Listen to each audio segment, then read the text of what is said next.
प्यारे विद्यार्थियों, अब हम देख रहे हैं इकाई नंबर 2 के क्वेश्चंस, जिसमें से आपको 14 अंक प्राप्त होंगे टोटल मिला के।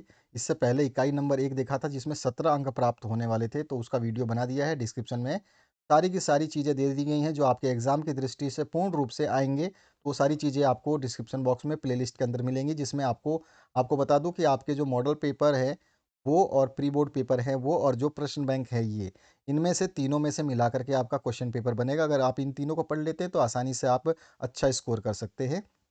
इस इकाई 2 में से 1 नंबर के 7 प्रश्न पूछे जाएँगे, 2 अंक के यानी 2 नंबर के 2 प्रश्न आएँगे और 1 3 नंबर का प्रश्न आएगा। 4 नंबर का प्रश्न इस इकाई में से नहीं आएगा, ठीक है? इसमें काव्य बोध और चौपाई वगैरह सब हम देखेंगे। तो चलिए स्टार्ट करते हैं। जैसे बताया है कि 1-1 अंक के 7 प्रश्न, 2-2 अंक के 2 प्रश्न और 3 अंक का 1 प्रश्न परीक्षा में पूछा जाएगा। तो चलिए यहाँ पर जो है इकाई क्रमांक 2 जो है हम स्टार्ट करते हैं काव्य बोध के, और यहाँ पे हम शुरू करेंगे उनके आंसर्स को। तो चलिए पहले क्वेश्चन से स्टार्ट करते हैं। पहला क्वेश्चन पूछा गया है, सर्वाधिक लोकप्रिय महाकाव्य जो है वो कौन सा है? तो सभी को पता होगा, नाम से ही प्रसिद्ध है रामचरितमानस। इसके बाद दूसरा क्वेश्चन है, रामचरितमानस महाकाव्य के रचयिता जो कौन है? तो सभी को पता होना चाहिए, तुलसीदास।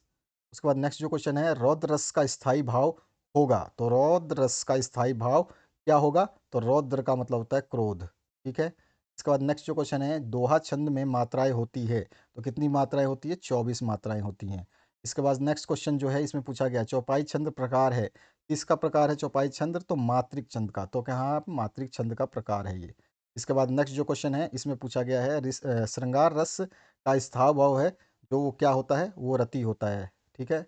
स्थायी भाव क्या होता है? रति। उसके बाद अबोलो नसानी अब ना नसह्यो पंक्ति में निहित रस भाव कौन सा है? ये आपको बताना है। तो इसमें शांत रस है। कौन सा रस है? शांत रस। इसके बाद में रस के अंग या अवयव माने गए हैं। रस के कितने अंग या अवयव माने गए हैं? तो आपको पता होना चाहिए कि 4 अवयव माने गए हैं। इसके बाद 9वां क्वेश्चन है, शब्द अलंकार के प्रमुख प्रकार हैं? तो शब्द अलंकार के प्रमुख जो प्रकार है वो हो जाएगा आपका ये अनुप्रास, यमक और श्लेष, ठीक है। तो यहाँ पर जो है आपका ख ऑप्शन आ जाएगा। इसके बाद 10वां जो क्वेश्चन है, छंद के प्रमुख तत्व माने गए हैं? छंद के प्रमुख तत्व कितने होंगे? तो छंद जब छ से शुरू हो रहा है तो इसमें भी छ आएगा, छ छ छ, ठीक है। तो इस तरह से छ। अब आते हैं नेक्स्ट क्वेश्चन पे, और आपको एक चीज़ बार बार मैं बता रहा हूँ, आपको केवल प्ले लिस्ट में जाना है, जो कि बार बार यहाँ पे इंडिकेशन आपको मिल रहा है कि प्ले लिस्ट देखिए, प्ले लिस्ट देखिए। उस प्ले लिस्ट में आपको सारे मॉडल पेपर सॉल्यूशन के साथ मिल जाएंगे, सारे क्वेश्चंस सॉल्यूशन के साथ मिल जाएंगे। क्या लिखना है एग्जाम में वो बताया है, जिस तरीके से लिखना है वो बताया है। साथ ही साथ जितने भी आपके प्री बोर्ड पेपर्स मैंने सॉल्व कराए हैं, अलग अलग ज़िलों में काफ़ी पेपर्स हुए हैं, उन पेपर्स को पढ़ लिया। मैं कह रहा हूँ मेरिट की रिजल्ट अगर आप चाहते हैं तो वो भी आ सकता है, लेकिन पढ़ना पड़ेगा प्रभु। अगर नहीं पढ़ोगे, और जिसको पास होना है तो वो एक एक नंबर के क्वेश्चन सारे पढ़े भैया। बाकी बड़े क्वेश्चंस तो दो चार हाथ मार ही देगा, लेकिन एक एक नंबर के क्वेश्चंस अगर गलत हो गए तो आपकी परसेंटेज ऑटोमेटिक डाउन हो जानी है। यहाँ तक कि जो विद्यार्थी डिपेंडेंट है कि एक एक नंबर से हम पास हो जाएंगे, तो उनको एक एक नंबर को जरूर पढ़ना चाहिए। तो हमने 10 क्वेश्चन देख लिए एमसीक्यू के। अब हम देखेंगे रिक्त स्थानों की पूर्ति के। तो रिक्त स्थानों की पूर्ति में, रंगमंच पर अभिनय आदि देखकर रसानुभूति कराने वाला खाली स्थान कहलाता है? तो वो क्या कहलाता है? तो दृश्य काव्य कहलाता है। क्या कहलाता है? दृश्य काव्य।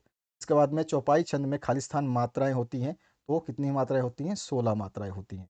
कामयानी खाली स्थान है, तो कामयानी क्या है? एक महाकाव्य है। क्या है? महाकाव्य। नाम देख करके खंड काव्य मत समझ लेना।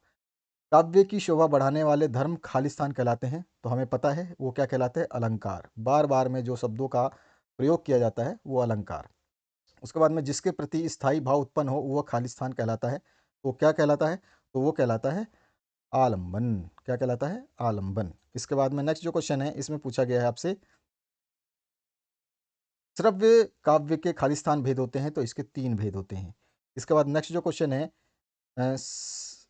रमणीयार्थ प्रतिपादक शब्द काव्यम खालिस्तान की भाषा है? तो ये किसकी भाषा है? तो ये भाषा है भरत मुनि की। किसकी भाषा है? भरत मुनि की। उसके बाद नेक्स्ट जो क्वेश्चन है इसमें पूछा गया है, रश्मि रथी का खंड काव्य खालिस्तान की रचना है? तो ये किसकी रचना है? कवि दिनकर की। किसकी रचना है? कवि दिनकर की। उसके बाद में जिस काव्य में अगले व पिछले या अगले या पिछले जो गद्यों का पारस्परिक संबंध ना हो, यानी कि आगे और पीछे जो गद्य दिए हैं उनका आपस में संबंध ना हो, तो वो क्या कहलाते हैं? मुक्तक काव्य कहलाते हैं। क्या कहलाते हैं? मुक्तक काव्य। अब आते हैं हम सही जोड़ियां मिलाने पे। तो सबसे पहले सही जोड़ियां मिलाते हैं हम पहले प्रश्न का। पृथ्वीराज रासो ये क्या है? तो पृथ्वीराज रासो जो है एक महाकाव्य है। इसके बाद में नेक्स्ट जो हमारा क्वेश्चन है उसको देखते हैं। तो इसको हम मिला देंगे पृथ्वीराज रासो को महाकाव्य से। इसके बाद नेक्स्ट जो क्वेश्चन है संचारी भावों की संख्या, तो सभी को पता है 33। इसके बाद में महाकाव्य जो है, अब यहाँ पे महाकाव्य फिर से पूछा है तो सभी को पता है कौन है? रामचरितमानस।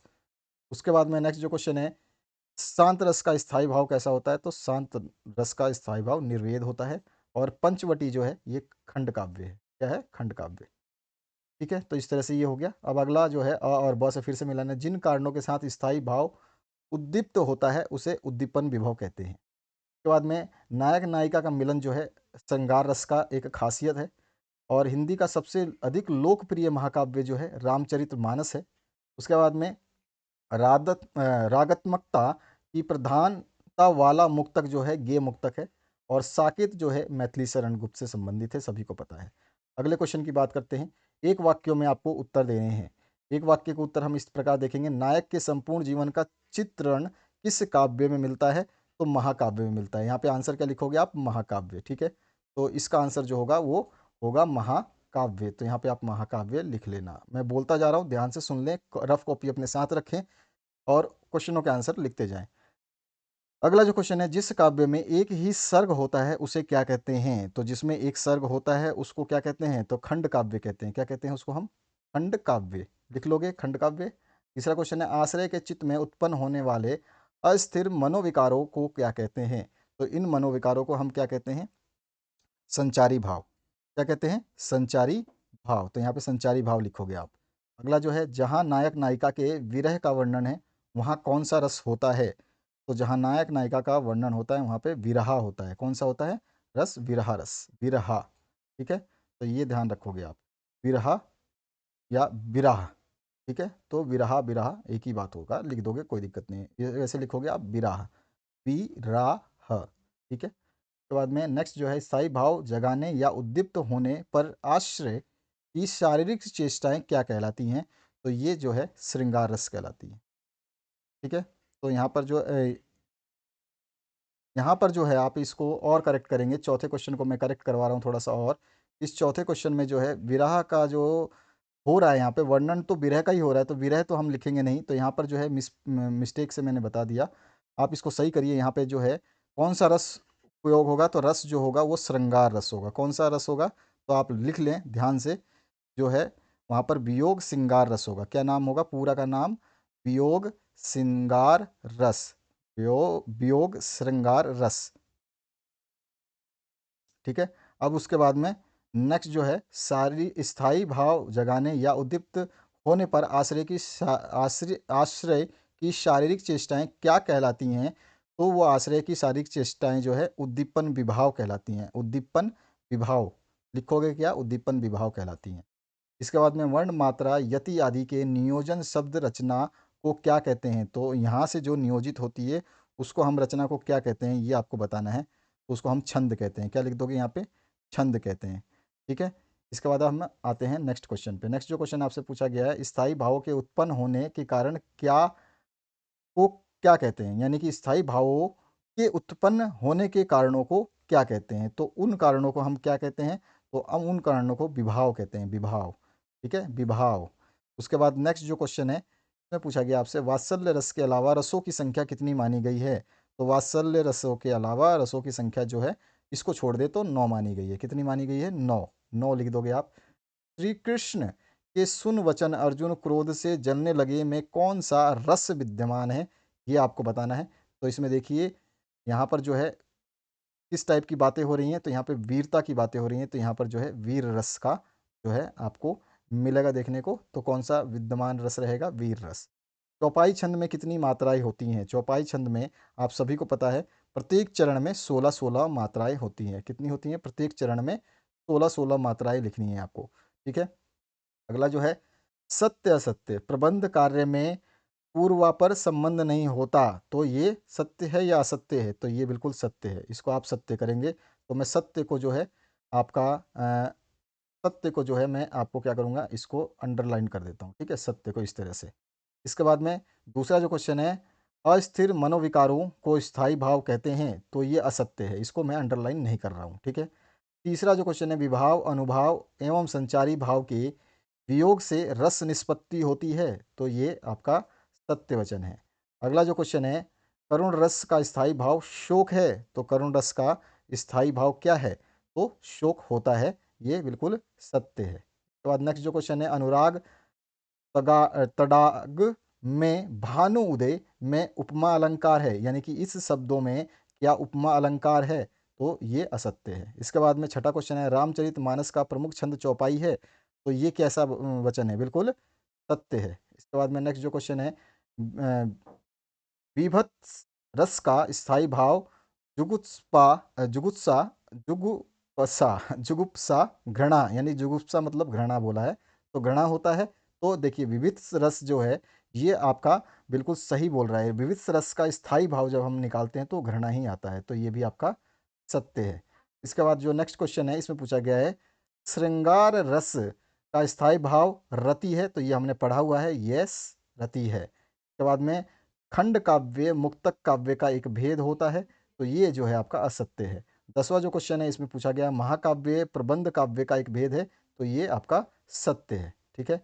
तो इस तरह से हमने जो सत्य थे उनको बक्से में बंद कर दिया है, ठीक है? तो ये सारे सत्य हैं। तो मैं पहले बता दूं, ये वाला सत्य है, फिर दूसरा भी दूसरा आपका असत्य है, क्योंकि दूसरे को बक्से में बंद नहीं किया है, ठीक है ना? और तीसरा जो है फिर आपका सत्य है, चौथा भी आपका सत्य है, पांचवा जो है आपका असत्य है, छठा जो है आपका सत्य है, सातवां जो है आपका सत्य है, आठवां जो है आपका सत्य है, नौवां असत्य है और 10वां सत्य है। निम्नलिखित प्रश्नों के 30-30 शब्दों में उत्तर आपको देने हैं। तो ये वाले जो प्रश्न हैं, ये मैंने बताए थे आपको 3-3 प्रश्न पूछे जाएँगे। आपको स्टार्टिंग में ही सब कुछ बताया गया है कि ये जो आपको 2-2 अंक के 2 अंक के 2 ही प्रश्न आएँगे, ठीक है? तो 2 अंक का 1 प्रश्न आएगा और 3 अंक का 1 प्रश्न आएगा। तो अभी 2 अंकों के प्रश्न हम देख रहे थे ये।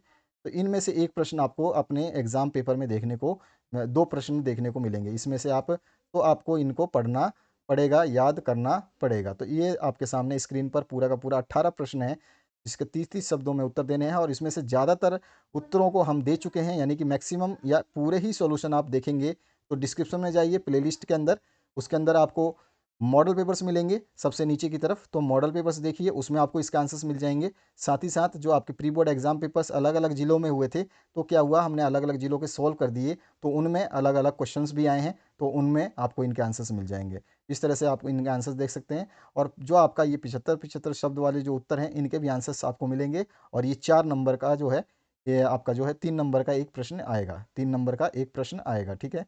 तो ये 3 नंबर के 5 प्रश्न जो हैं यहाँ पर देख रहे हैं आप, और भी आगे। तो बस यही है।